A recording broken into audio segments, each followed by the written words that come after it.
Hello नमस्कार दोस्तों, BLR classes में मैं आपका बहुत बहुत स्वागत करता हूं। इस वीडियो के माध्यम से साइंस के 20 एमसीक्यूज लिए गए हैं, तो बगैर लेट किए हुए प्रश्नों की ओर बढ़ते हैं। आज का पहला प्रश्न है, हैबर विधि द्वारा अमोनिया के उत्पादन में किस उत्प्रेरक का उपयोग किया जाता है?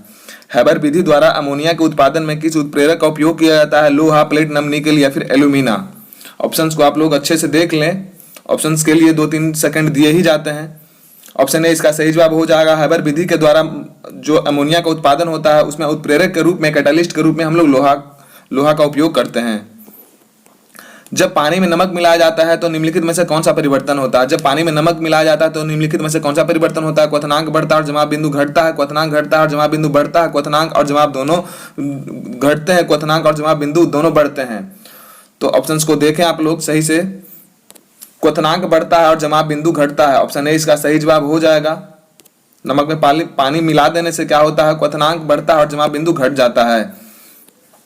तीसरे नंबर क्वेश्चन की ओर बढ़ते हैं। आईएसआई मार्क्ड ब्रांड माना जाता है। जो आईएसआई जो मार्क्ड ब्रांड होता है, इससे क्या समझ में आता है? सर्टिफिकेशन मार्क होता है, बुक मार्क होता है, ट्रेड मार्क होता है या फिर आइडेंटिटी मार्क होता है? तो सर्टिफिकेशन मार्क होता है।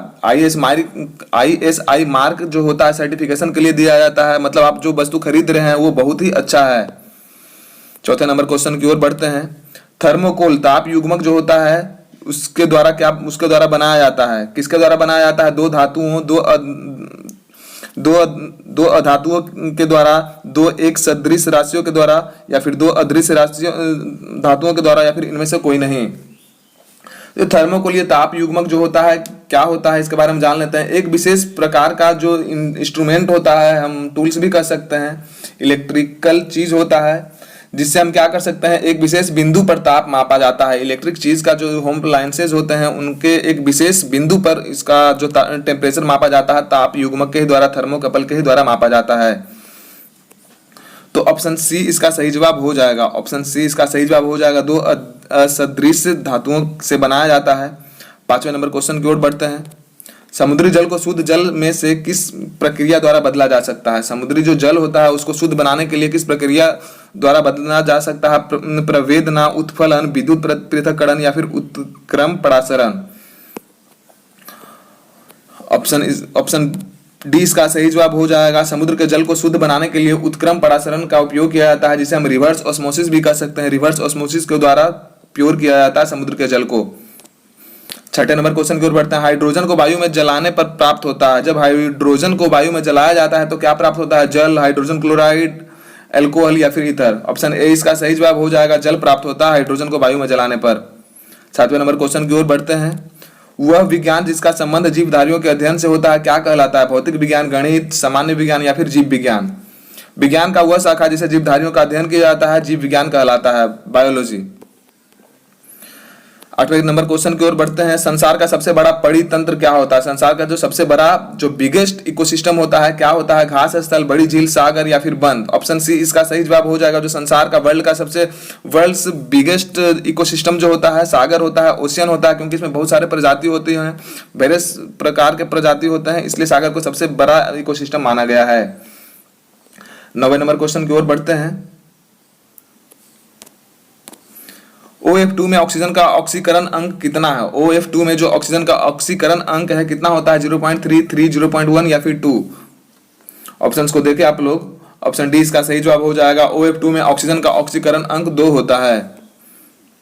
10वें नंबर क्वेश्चन की ओर बढ़ते हैं। हैवर्सियन तंत्र पाया जाता है। जो हैवर्सियन तंत्र पाया जाता है मत्स्यों के अस्थियों में पाया जाता है, पक्षियों के अस्थियों में पाया जाता है, स्तनियों के अस्थियों में पाया जाता है या फिर सरीसृपों के अस्थियों में पाया जाता है? ऑप्शन सी इसका सही जवाब हो जाएगा। हैवर्सियन तंत्र जो होता है स्तनियों की स्थिति में पाया जाता है। 11वें नंबर क्वेश्चन की ओर अग्रसर होते हैं। हाइड्रोफाइट क्या है? हाइड्रोफाइट से क्या संबंध है? क्या समझ में आता है हाइड्रोफाइट से? एक सामुद्रिक जानवर है, एक जलीय पौधा है, एक पौधीय रोग है या फिर एक जड़ रहित पौधा है? ऑप्शंस को आप लोग अच्छे से देख ले। तो ऑप्शन बी इसका सही जवाब हो जाएगा। जो हाइड्रोफाइट जो होता है एक जलीय पौधा होता है, इक्वेटिक प्लांट हम कह सकते हैं, जलीय पौधा होता है। 12वें नंबर क्वेश्चन की ओर बढ़ते हैं। शुद्ध पदार्थ में कोई अन्य पदार्थ मिला देने पर उसका गलनांक पर क्या प्रभाव पड़ता है? शुद्ध पदार्थ में कोई अन्य पदार्थ मिला देने पर, बोले तो इम्प्योर कर देने पर उसके गलनांक पर क्या प्रभाव पड़ता है? गलनांक बढ़ जाता है, घट जाता है या फिर अपरिवर्तित रहती है या फिर पहले बढ़ता है फिर घटता है? घट जाता है। ऑप्शन बी इसका सही जवाब हो जाएगा। इम्प्योर बना देने पर उसका जो गलनांक होता है घट जाता है। 13वें नंबर क्वेश्चन को देख लिया जाए। चुंबकीय याम्योत्तर और भौगोलिक याम्योत्तर के बीच के कोण को कहते हैं। चुंबकीय याम्योत्तर और भौगोलिक जो याम्योत्तर के बीच का जो कोण होता है क्या कहलाता है? चुंबकीय नीति, चुंबकीय आघूर्ण, चुंबकीय दिक्पात या फिर इनमें से कोई नहीं। ऑप्शंस को आप लोग अच्छे से देख ले। चुंबकीय दिक्पात, चुंबकीय दिक्पात कहते हैं। ऑप्शन सी इसका सही जवाब हो जाएगा। 14वें नंबर क्वेश्चन की ओर बढ़ते हैं। किस चीज में भरपूर लौह तत्व पाया जाता है? निम्नलिखित में से किस में भरपूर लौह तत्व पाया जाता है? नारंगी में, अंडे में, हरी सब्जियां में या फिर दूध में? ऑप्शन सी इसका सही जवाब हो जाएगा। सबसे ज्यादा अगर जो लौह तत्व किस में पाया जाता है निम्नलिखित में से, तो वह है हरी सब्जियां।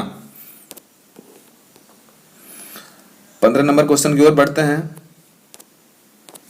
निम्नलिखित में से वह अंग कौन सा है जो मानव शरीर में ग्लाइकोजेन के रूप में कार्बोहाइड्रेट को जमा करता है? निम्नलिखित में से वह अंग कौन सा है, मानव शरीर का वह अंग कौन सा है जो मानव शरीर में ग्लाइकोजेन के रूप में कार्बोहाइड्रेट को जमा करता है? आंत, अमाशय, अग्नाशय या फिर डी नंबर का जो ऑप्शन है यकृत। ऑप्शन डी इसका सही जवाब हो जाएगा। यकृत ही वैसा मानव शरीर का वैसा अंग है जो कि ग्लाइकोजन के रूप में कार्बोहाइड्रेट को जमा करता है, स्टोर करता है। 16वें नंबर क्वेश्चन को देख लिया जाए।